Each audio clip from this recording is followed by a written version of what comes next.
Namaste and warmly welcome to this lecture on the topic of Am I Good Enough? The real meaning of self-esteem. My name is Ruben and I am representing Trondheim Meditation and Yoga, one of the meditation schools that are arranging this lecture. If you have or haven't been with us before, this is a joint cooperation of meditation schools in Norway and the UK and also Canada. So wherever you're from, very nice to see you and welcome. Today we are joined also by our dear friend, Vedic scholar and yoga wisdom expert, Balakhilya Das. So after a brief little video, we're gonna have Balakhilya join us. So warmly welcome and also welcome to Balakhilya.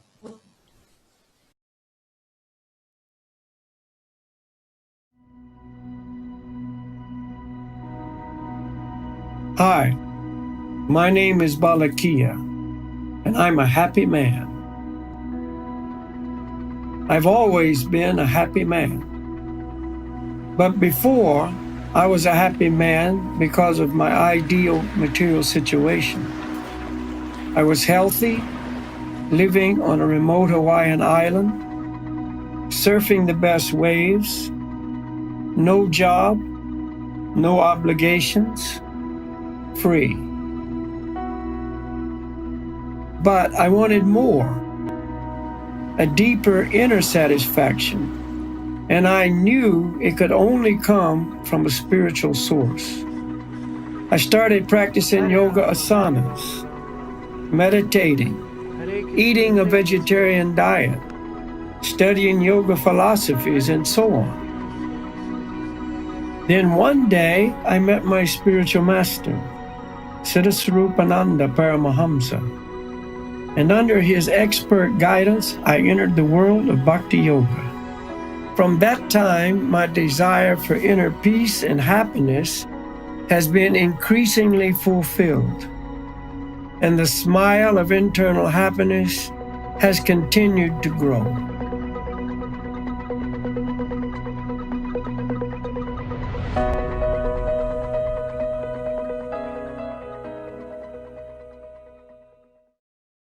All right, Ruben, thank you very much. Namaste. Looks like you're in a nice place. Yes. Let's see, now we can see both of us here. I'm in the high mountains of Norway here. Yeah, it looks great, you know, all the vegetation, beautiful greenery, as we say. The snow And also, I see there's a few bugs that are joining the lecture. They will. That's good. See, this is nice thing about our Bhakti Yoga process. Is good for the bugs too. Yeah. So we are speaking ourselves from Chintamani studio in the hills of Kazakhstan. So everything's kind of working well in the hills these days. And we have a very interesting topic. Am I good enough? This is really a pressing question for many people.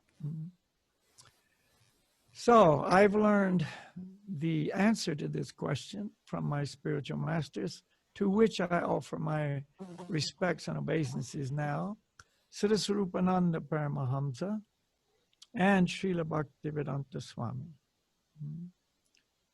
And I speak from the platform of Bhakti Yoga.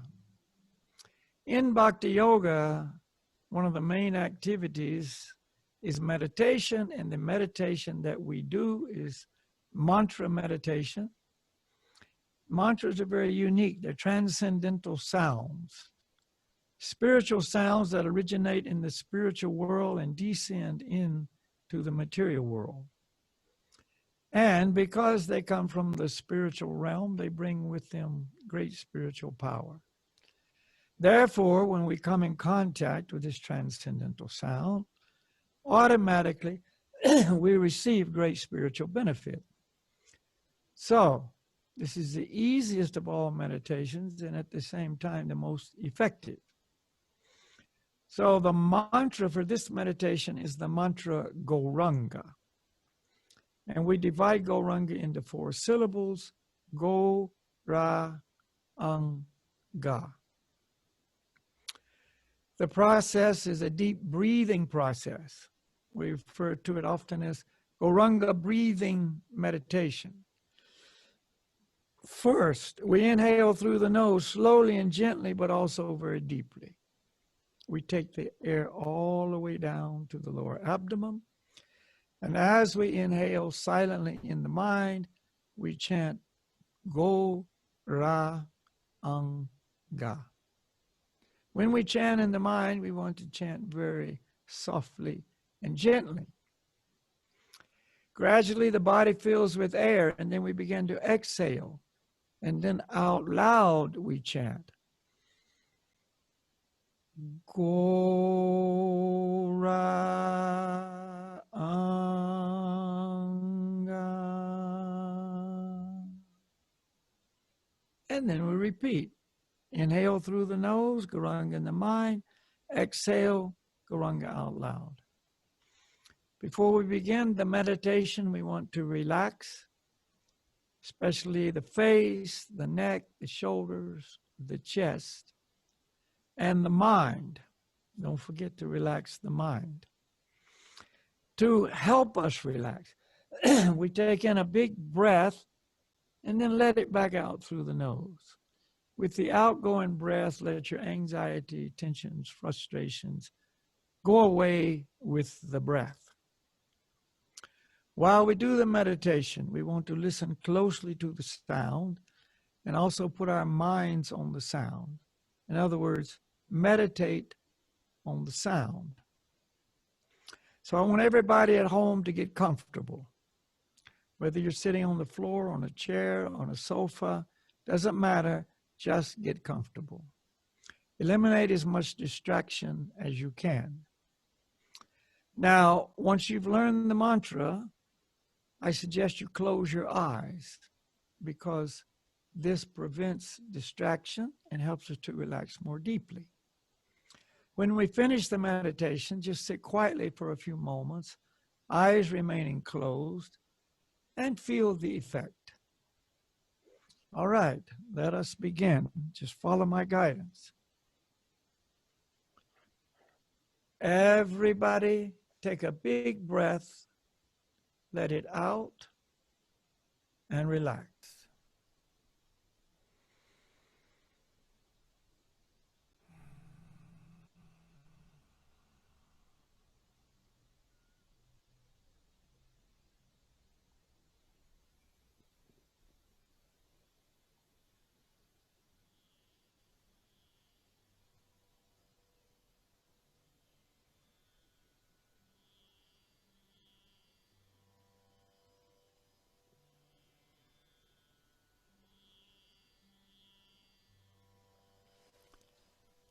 And now, very slowly, gently, and deeply inhale and chant Gauranga in the mind.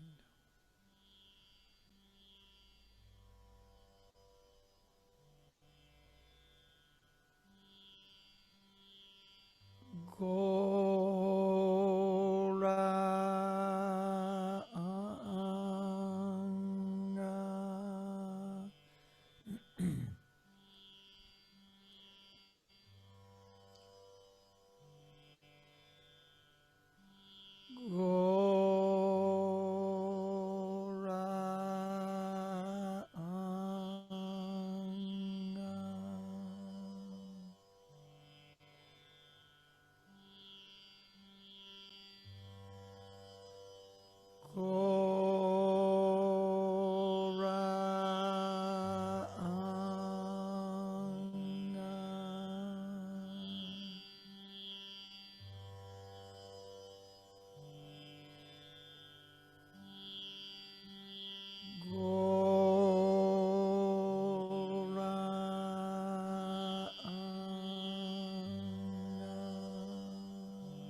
Two more times.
Haribol. All right, so as you can see, this is a very easy meditation to do. And at the same time, it is very relaxing. So this is an excellent way to begin your day. It's an excellent way to end the day. If you're lucky enough to be like roaming out in nature, wonderful place to do the meditation. Okay. Nothing like an early morning Gauranga breathing session when you're in nature at sunrise. Wonderful. But of course, you can do it anywhere, anytime, no restrictions. All right, so I would like to make it clear, all the information I present is based on the teaching of the Vedic scriptures, and the Vedic scriptures are the scriptures of yoga. They're the most ancient scriptures. Actually, they were written down 5,000 years ago. But transcendental knowledge is eternal knowledge. So prior to being written down, it was passed down orally from one perfect master to the next. And such a line of perfect teachers is known as a disciplic succession or a parampara. And the parampara is necessary for the truth to descend in its pure form. We are in the parampara known as the Brahma Sampradaya. We feel very fortunate to receive our knowledge through this lineage. So this is not my opinion. I'm just passing on this eternal science. So the topic tonight is, again, am I good enough? The real meaning of self-esteem. The key word in this title is I. Now, remember, we're following this Vedic knowledge, Vedic teaching. So, in so doing, we take the first instruction the Vedas present in those students who come to the Vedas and apply it. We discuss it. We try to understand it completely. The question is, am I this material body? See, who am I is the question we should all ask ourselves every day. See, until you know the answer for sure, then you don't need to ask the question anymore. But we don't ask the question just for that reason. We think you already know the answer. We've all got our identities. We've had them our whole life. We have them in our minds, we have them on our lips, we have them in our pockets. Meaning this is who I think I am, this is who I tell others I am, and I prove it with my passport, my documents. We accept this, and so does everyone else. But upon close examination, we find this is just a compilation of many labels. And the labeling process begins at birth. So as soon as we take birth, we've all received one of two labels, male or female. Then we get another label according to our race. We get a label according to our nationality. See, if you were born in Norway, you're thinking, I'm Norwegian. See, I was born in America. I'm American. And then the family identity, depending on what family we're born in, we have that label. And unfortunately, these labels are so strong that every day on this planet, one person kills another person just because they got a different label. See? And this goes on and on throughout our entire life.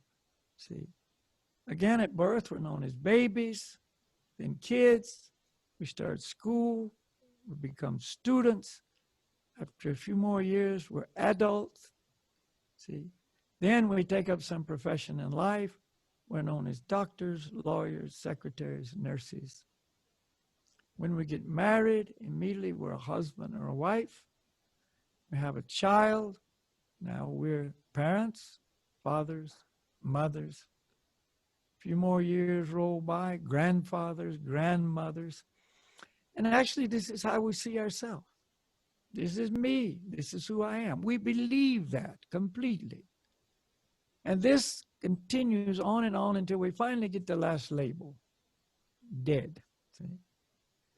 But looking closely, we see all of this is in relation to our material bodies. Yes, of course, the body is male or female, black or white, old or young, big or little, whatever the body is, it is, that's true. But the question is this who we are? Every day we all take our pilgrimage to the mirror to see how we look. But do we really see ourselves? So the question is clear. Am I this material body? If we want the most authoritative answer, we should go to the revealed scriptures of the world. And there we learn very quickly, no, you're not the material body. But it's very rare that anyone go to scripture now to find the truth in life. Hey, this is modern times, right? However, we do readily accept the conclusion of the scientists. See, we like the scientists because they prove things. Well, uniquely enough, in this case, the scientists proven in the laboratories we're not our material bodies. They discovered there's no cell in the human body that lives more than 5 years. And some cells have a very short life. For instance, the lining of the stomach, those cells live 5 days. Skin cells, 1 month. Liver cells, 6 weeks, etc. But in 5 years, everything has changed. So if I'm looking at a photograph of myself taken 10 years ago, the eyes in the photograph are actually different than the eyes I'm looking at the photograph with. They're not the same eyes. According to this scientific formula, if I'm 35 years old, I've had 7 bodies. But of course, we all know we're not 7 different people. See, everybody knows, hey, I'm still me. So the changing factor is the material body. The constant factor is ourself. Yes, we're not these material bodies. Now, at this point, some people become introspective, meditative. They begin to look inside to find out who they really are. And when we do look inside, what do we find? Well, there's emotion, desire, sentiment, feeling, will. This is all very real. And so it's easy to conclude, yes, this is who I really am. Maybe we even have an experience that reinforces this. Let's say we're very emotionally upset. We recognize that when people look at us, they don't see us. All they see is the outside cover. So we may feel very lonely. We may even say, gee, nobody really knows me. But we must confirm this with scripture, and especially the Vedic scriptures, because they're very detailed in this knowledge. And when we do, we find we've made yet another mistake. This is not who we are either. This is actually another material body. It is called the subtle mental body, sometimes called the astral body. So really we have 2 bodies, the physical body and the mental body. It's like having on 2 layers of clothes. We have on an outer layer, and then we have an underlayer. So, what is the answer to the question? If I'm not my physical body and not my mental body, then who am I? So, again, we go to the Vedas, and there we discover we're in a different category of energy. Now, everything is energy. Our bodies are material energy. However, we learn that we are spiritual energy, a tiny little spark of spiritual energy. We learn that material energy is temporary, and that's very easy to see. We know all too well our bodies are very temporary, so much so we don't even want to talk about that. Hey, let's don't talk about that. But we learn that spirit is eternal. Now, eternal means no beginning and no end. See? So, we are eternal. We also learn that material energy is non-living. And again, that's easy to see.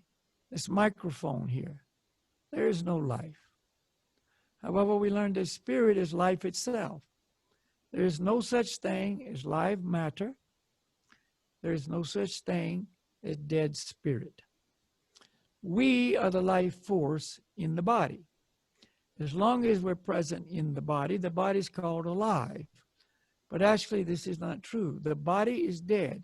We are alive. And that becomes very obvious at the time of death. At the time of death, we leave the body. And at that moment, the body reveals its true nature.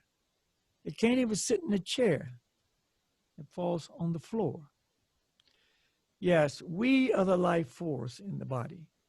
Therefore, Our true identity is spirit soul.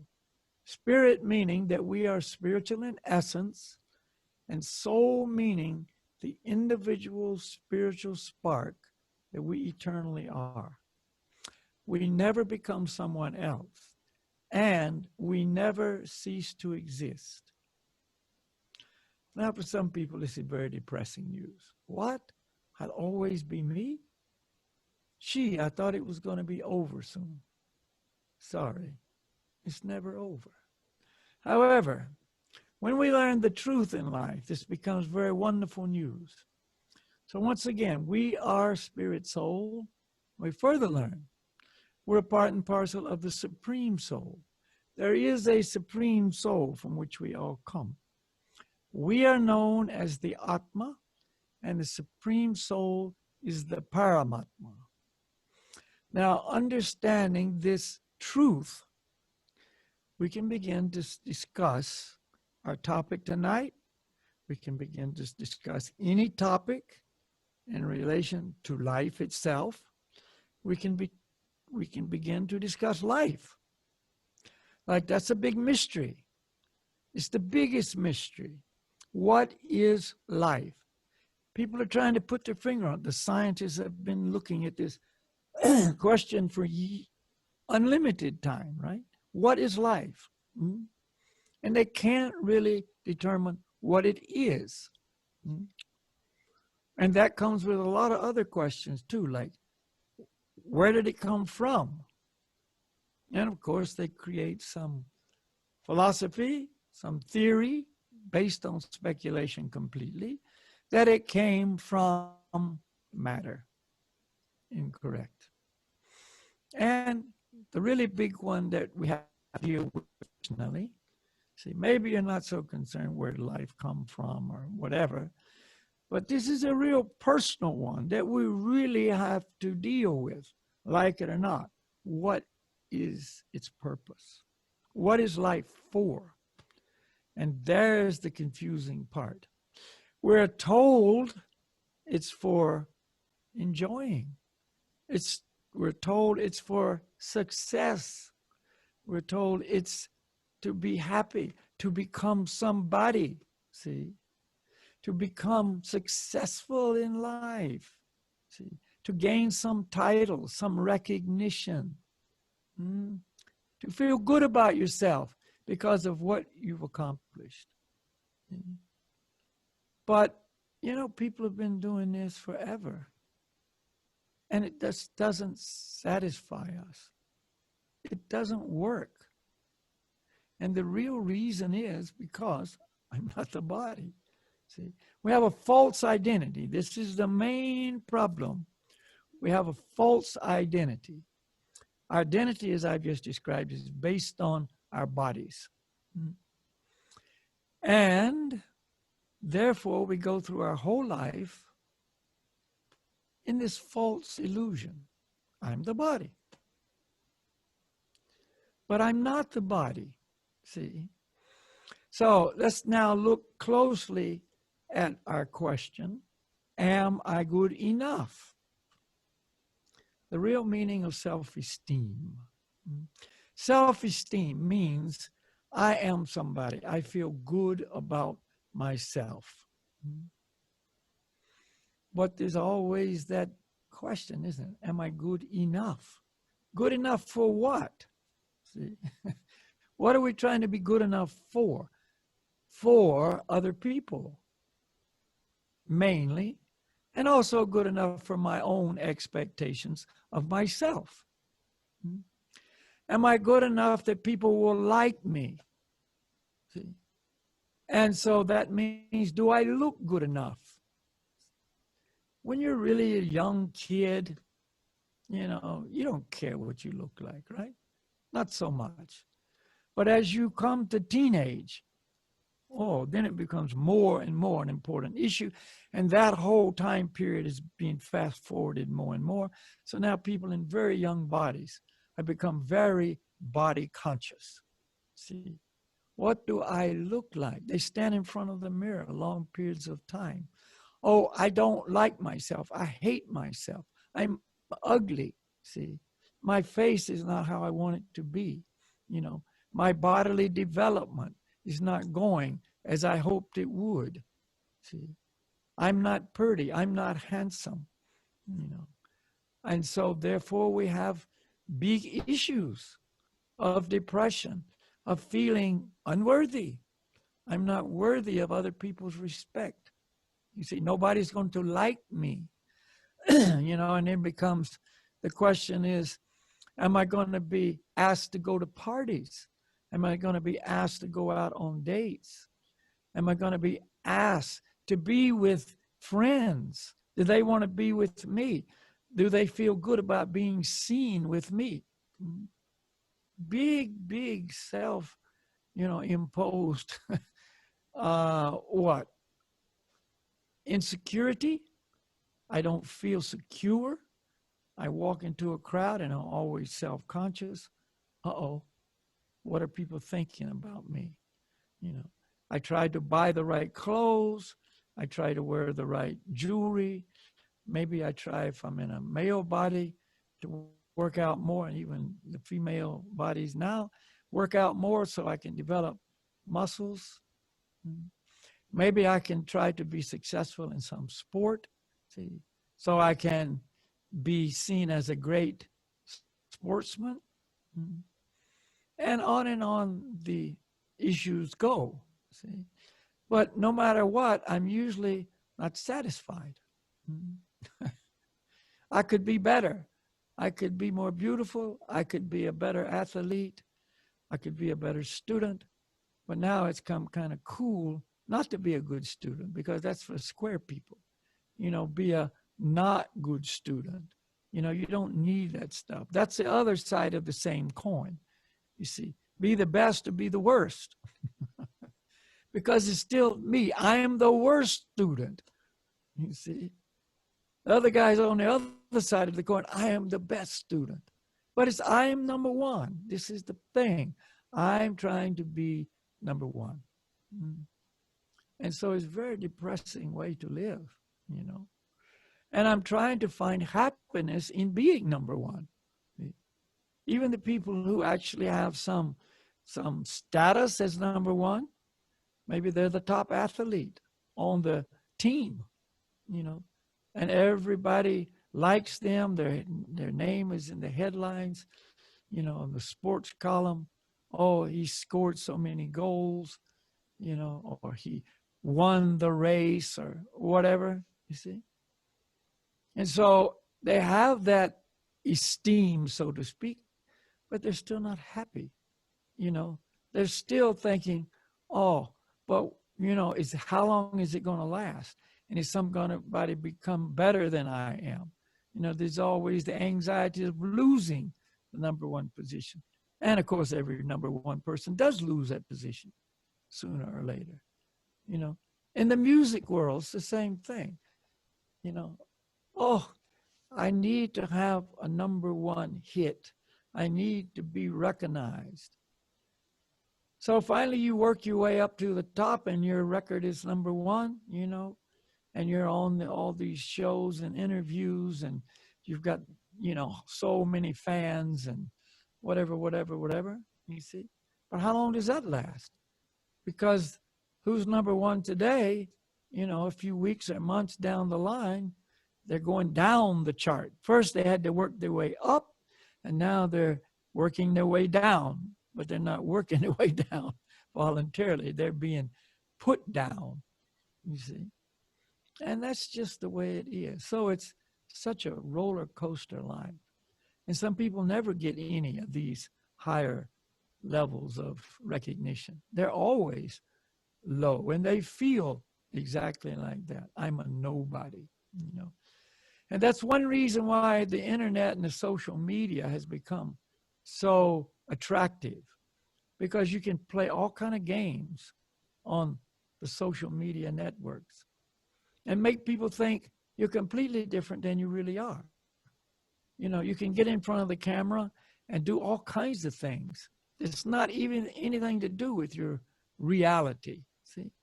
But you make people think, yeah, look at me. I'm cool, I'm here, I'm having a wonderful time, You know, you should be here with me and experience what I'm experiencing. I'm so happy. And then when they go all out of in front of the camera, they're so depressed again. You know, they put on all their show, but it's fake. So many people now are living fake lives, and they can very easily due to social media. Mm-hmm. And they can also attack other people and make them feel low. Because the more you make another person feel low, the more it makes you feel superior. That's the whole bullying game, you know. You just beat somebody down and then you feel superior. I'm better. I defeated them. You know, it could be you beat them down with criticism and words of abuse, et cetera, et cetera. It could be physically, you beat them down, but the point's the same. You're just trying to go up by making other people go down. And it's such a empty life. It's such a crazy world, you know. So people have come up with the idea you must solve this problem of low self-esteem by thinking positive. You are beautiful. You are somebody. You are worthy. You know, you are talented. You are whatever they tell you should want to be. You can be who you want to be. You know, and you know, one of the techniques, you know, especially before the social media, is put all these little affirmations around in your house. You know, little stickers on your bathroom window when you go look in the mirror. Bathroom mirror, not window, bathroom mirror. When you go look in the mirror, you see. Or on the refrigerator, places where you frequent, you know, now on your computer. Maybe tape it to the cell phone. You know, you're cool, you're beautiful, you are somebody, you're a winner, you know, you can do it, you know. But again, it's all fake, you know. You're just trying to convince yourself that you're really, really special. But it's really, you know, self-serving, empty world, you know. And this is the game that so many people are playing, you know. And so now, as I say, at younger and younger ages, you see, people are finding out that they're not having fun in life. Life is not really producing any good results for me. There's more and more depression than there's ever been. There's more and more, you know, emptiness, loneliness. See, even though I have so many friends, maybe they like me a lot, as long as I'm providing them with some enjoyment. See, but I'm still feeling lonely. I don't really have any real connection. You know, I have to play their game to stay in favor, you know. So it's, you know, it's a sad world. I remember one time talking to a girl in Norway. She came to our meditation programs quite a few times, and she still frequents our gatherings. But when I first met her, she was telling me her story, and she grew up in a very, you know, kind of affluent family. And she was, you know, I could see she was, you know, quite good looking, she said at the time when she was coming up through school, very attractive physically, and she was very good in sports. And one of her main disciplines was running, and she was, you know, winning. But because she was so good and attractive, etc., and of course that means the boys were attracted to her. Her so-called friends, her girlfriends, they were envious of her. They were jealous of her. And they started rejecting her because they didn't like her, because of her success. So she didn't like that. Obviously, that wasn't very, good. So she just went the other direction. She quit participating in sports. She started eating more than she should, so she gained weight, quite a lot of weight. And she basically became not physically attractive. She didn't try to do good in school. She didn't want to be superior to anybody. She wanted to go down to a low position so people would like her. Oh, now you're not a threat to us. Now you're okay. We can like you because, you're lower than us. So, and she had a big issue with that, these psychic issues, psychological problems, because they have two bodies, right? The mental body as well. You can be healthy physically and really sick mentally, or vice versa, or both, you know. So anyway, she had a lot of problems, on this inner level, psychic level. So when she found, this philosophy, these teachings, the meditation techniques, and so on, it was a great relief to her to know she wasn't the body, and she didn't have to play that game anymore. That she was spirit soul, and the real self-esteem is on that level. I am an important person, eternally so.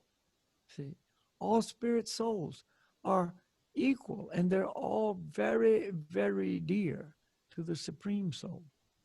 You see, this is so valuable to know, to understand.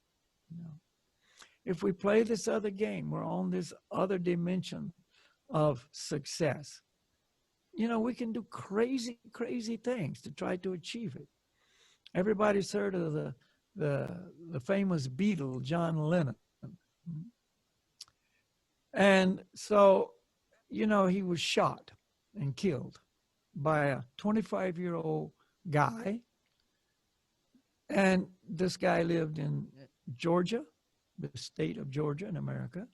John Lennon lived in the north in New York.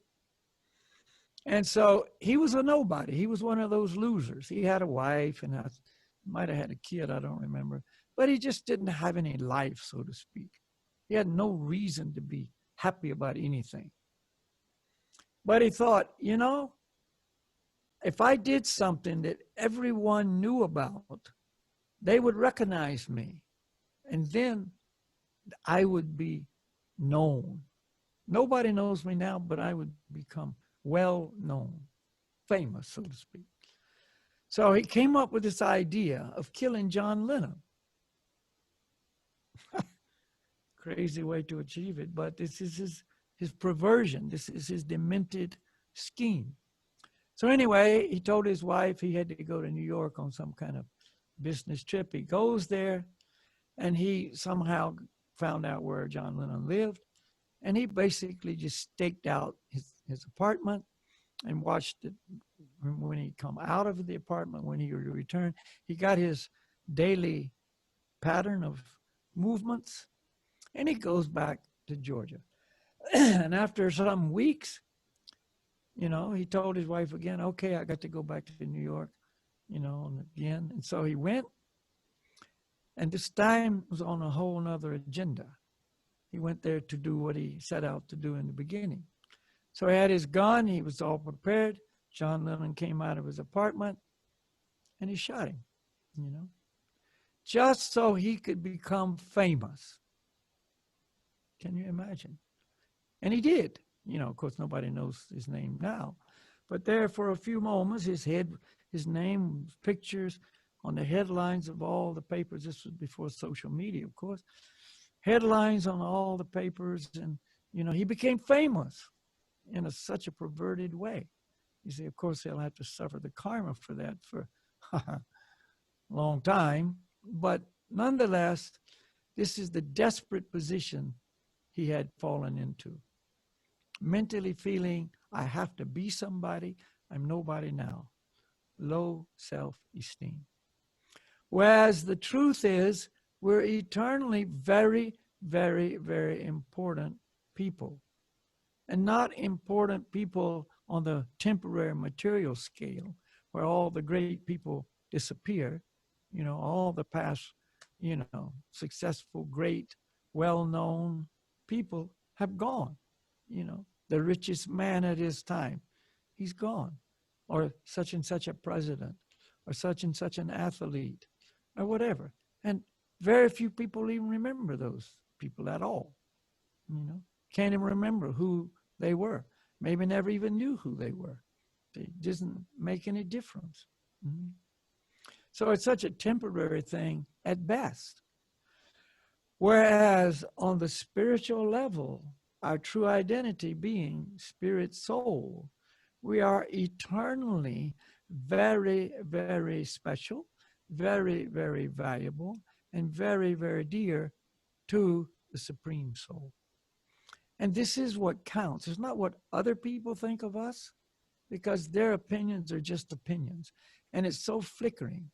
Those who love us today hate us tomorrow.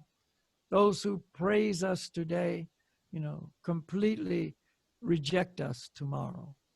The stars and the great personalities with their huge fan clubs, as soon as they fall out of that position of fame, the fans disappear. I remember in Siberia, in the city of Novosibirsk, I met a man, and he was in his 50s then, and he told me that earlier in his life, when he was in his 20s and early 30s, he had been a top martial artist, and he won all kinds of awards and so on. And he had a lot of people that liked him. Of course, with his fame came money. He was quite wealthy. And so a lot of people liked him.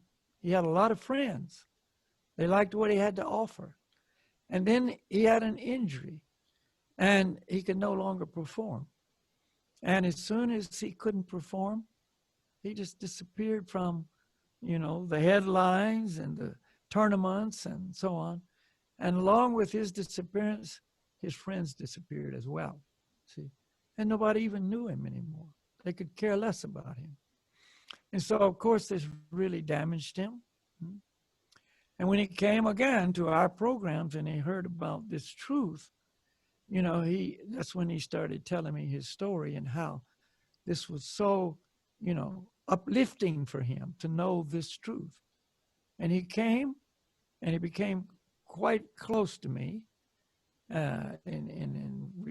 speaking on deeper levels and revealing his feelings and, asking me questions and so on, and becoming very, very relieved to know these things and practice these meditations. And I remember one time he came, and when he left, he said, "Can I hug you?" And I said, "Of course." And he gave me a big hug, and he said, "Thank you very much." And he left, and that day he had a heart attack and died. So it's very temporary, but on the spiritual level, it's not temporary. What he gained from this teaching, this understanding, this meditation, the activities of bhakti yoga went with him.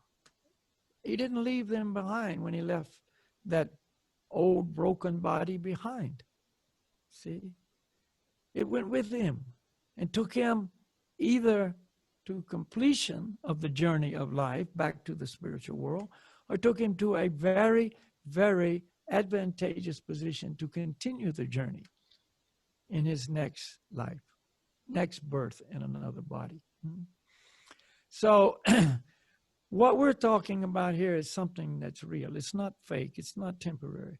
It's not going to, make you temporarily feel good, but there's nothing there. It's like an empty promise. No, this is the real meaning of self-esteem. I am eternal spirit soul, part and parcel of the Supreme Soul. In the material world, if your dad is famous, say you're a little child, and your dad is some famous person, and you meet other people, one of the things you like to let them know, you know who my dad is? I'm the son of this person. And they go, wow, that's your dad? Man, you're special. You're cool. You're so lucky. You see. Well, on the spiritual level, you can still have that exact position eternally. You know who my dad is? Supreme Lord. See, I'm the eternal child of the Supreme Father, the number one person of all personalities, the Adi Purusha, the first person, the first enjoyer, the Ishvara, the supreme controller, you know, Krishna, the all-attractive person, who is more attractive than any other personality, the cause of all causes. Those who are the greatest of the great, saintly people, the great sages, the great mystics, that's who they worship. See, the most lovable, the most famous of all famous people. That's who my dad is. Can I feel good about that? Absolutely. I can feel good about that eternally. And I can continue to increase my relationship with my dad. So it comes very, very, very close and intimate. It's not just some distant philosophy, you know, that's how it usually begins, because we're born into ignorance.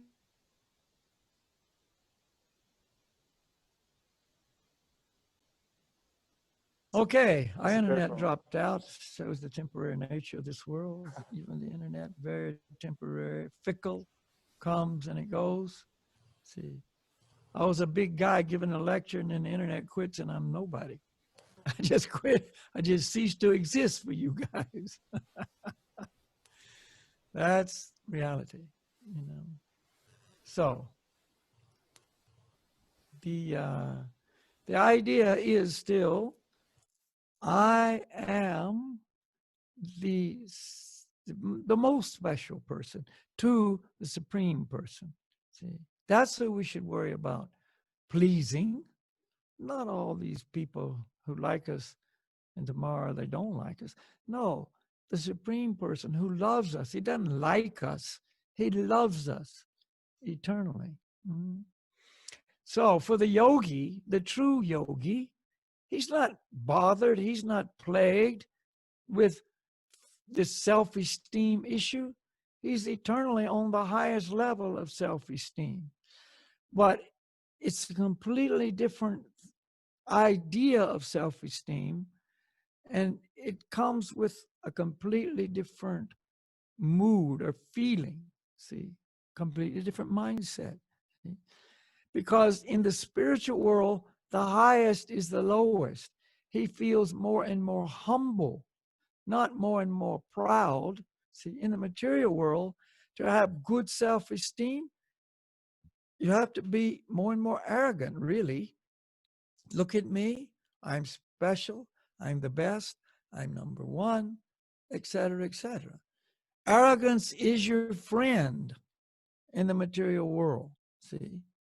Whereas in the spiritual world, it's the opposite. Arrogance is the greatest enemy, and humility is the greatest friend. So that's the message of Lord Gauranga and all the great teachers. Humility, become lower and lower, not higher and higher. I'm becoming as good as God. See, there is a yoga philosophy that teaches this, but it's not true. See, this is a misdirected teaching, you know. It's again a false identity. I am God. I am equal to God. All this is false. It's not true. See, I'm the eternal child of God, and I'm subordinate eternally. I'm the servant of God. I love God. I want to please God. I want to be with him. I want to do anything that pleases him, you know, eternally. And in this way, I began to feel really good about myself, because now I'm connected with the source of feeling good. See, it's called Ananda, or spiritual bliss. I'm connected with the source of Ananda, and that's the Supreme Lord. I'm beginning to feel this internal solidity, this internal, you know, infallible condition where nothing can bother me, nothing can shake me. Nothing can take me away. You see? And this is the meaning of life. This is the real meaning of self-esteem. This is what we have to do if we're going to actually solve the problem. Am I good enough? In the material world, never. No matter how good you are, it's not good enough. Somebody always wants you to be better. See? And if it's good enough for everybody else, it's not good enough for you. I can do better. I could run faster. I could make more money. I could, have a bigger fan base. I could have more followers on the internet. I've got so many followers, but I want more. I want to be recognized as this and that. No, you're never good enough for others or for yourself. So you're always either striving to be better or you just give up and go into the darkest regions of depression and emptiness and loneliness. And so you become so down, it becomes so painful, you're so destroyed inside that you come to an obvious conclusion: there is no reason to live. Because if you think living is to be happy, to enjoy, trying to enjoy in this world, then, you just go, well, that's not happening. I'm so far away from that. I can't even stand myself. I can't stand another day of being me. So you come up with the bright idea, which is not a bright idea. It's the worst idea of all, of committing suicide. And it's rampant today. There's so many people that have come to this level of absolute failure, such a low self-esteem, such a position that they just give up on.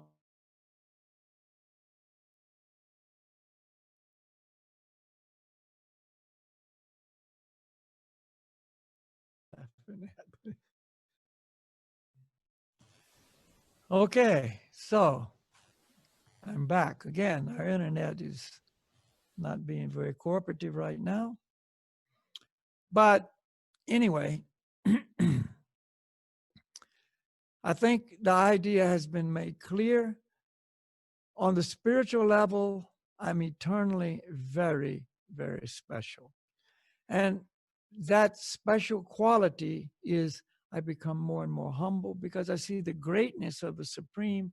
So I really see myself in the proper light. But this is not a bad thing. This is a wonderful thing. And therefore, I'm free of this false ego, the false I, and I become truly situated in pure ego. I am eternally the loving servant of the Supreme, and my happiness is in seeing him happy. His happiness is in seeing me happy. In this relationship of love, everyone is happy. See, so when I chant these mantras, which are made or composed of the names of the Supreme Lord, you see, it's just making him happy. It makes me happy. It purifies me of all this illusion, this false ego. And therefore, I become more and more and more experiencing this ananda or spiritual bliss, you see. And it's ever increasing. Whereas in the material world, no matter how high up we go, and I think I'm the best and the best of the best, it's decreasing, it's decreasing, it's decreasing, And so the greatest people, they go down. You go down physically. The great athlete reaches a point where he can't even hardly walk. See, old age comes and he dies at home alone or with, a few people, whereas there used to be thousands of people cheering him on. And now everybody's forgotten him because he's been replaced with a new number one many times over. So we got to go to where life is real, and that is the spiritual level. And the way to achieve this is by regularly hearing and chanting this transcendental sound, these mantras. So that's what we would like to offer to everyone, the opportunity to do this, study this philosophy, and know the real meaning of self-esteem.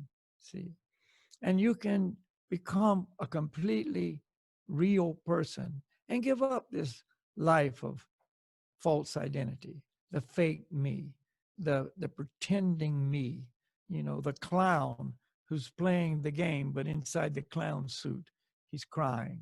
See, this is what Bhakti Yoga has to offer.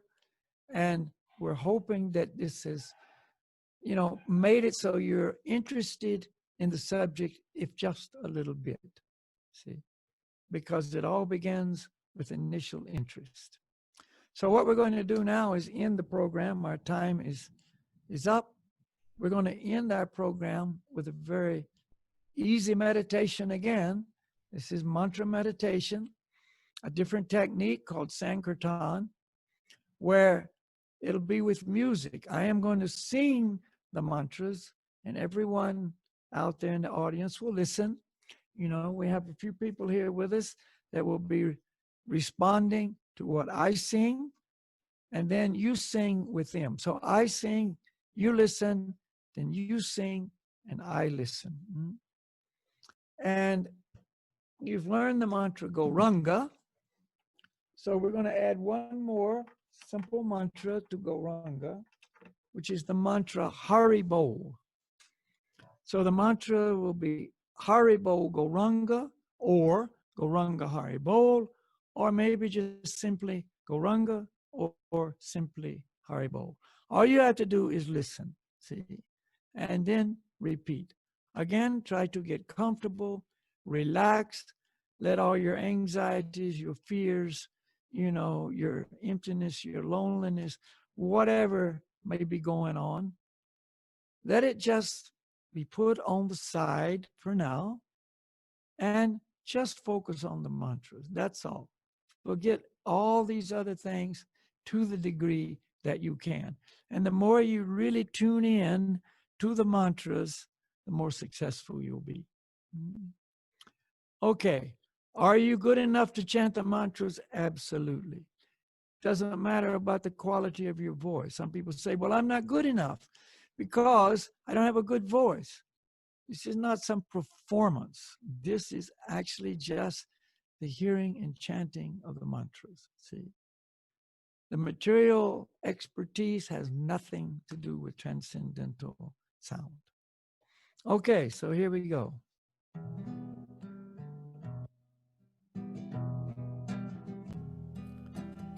Gauranga.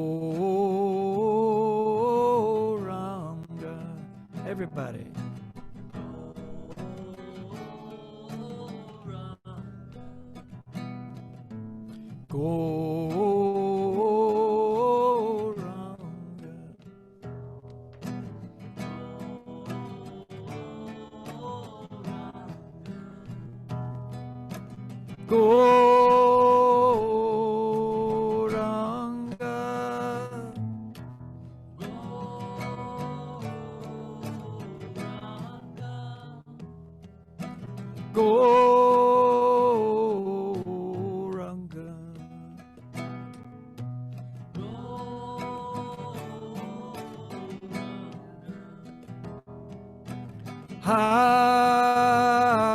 Haribol.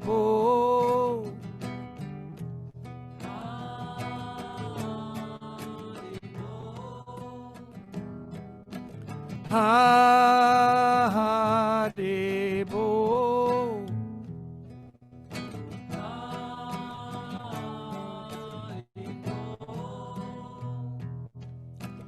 Haribol.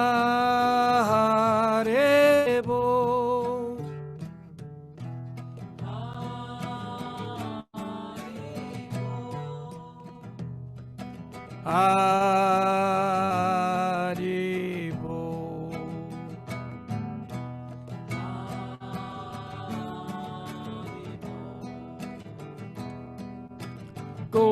Gauranga Haribol. Gauranga Haribol.